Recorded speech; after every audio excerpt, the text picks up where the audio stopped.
આ બાબતે આપના માધ્યમથી જ અત્યારે મને આ સમાચાર મળી રહ્યા છે, પરંતુ આનો હું વિસ્તૃત અભ્યાસ કરીશ.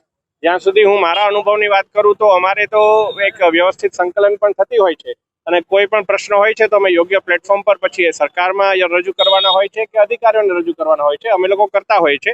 પણ શું સમગ્ર મામલો છે, શું એમની લાગણી છે, એ સમગ્ર વાતનો અભ્યાસ કરી અને હું એમની સાથે વાત સાંભળે છે. અધિકારીઓ તમામ લોકોની વાત સાંભળે છે. સરકાર, ગુજરાત સરકાર એ ખૂબ જ સંવેદનશીલ સરકાર છે અને ગુજરાત સરકારની અંદર છેલ્લા કોઈ પણ રાજ્યની આપ લઈ લો એની અપેક્ષા કરતા ગુજરાત સરકાર દ્વારા ખૂબ તીવ્ર ગતિથી વિકાસ પણ થઈ રહ્યો છે અને કાર્ય પણ થઈ રહ્યું છે.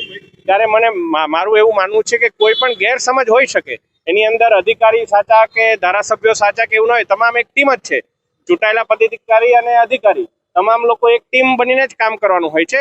ત્યારે આ શું સમગ્ર મામલો છે, એકવાર હું અભ્યાસ વધારે કરી અને પછી જ હું આપને કોઈ વાત કહી શકું. ના માત્ર હેમાંગભાઈની, પરંતુ અમે તમામ લોકો જે ટીમ વડોદરા છે, તમામ અમારા માનનીય ધારાસભ્યશ્રીઓ હોય કે ચૂંટાયેલા બીજા પદાધિકારી હોય, કોઈને પણ કોઈ બાબત હોય તો અમે લોકો સાથે મળીને ચર્ચા કરતા હોઈએ છીએ.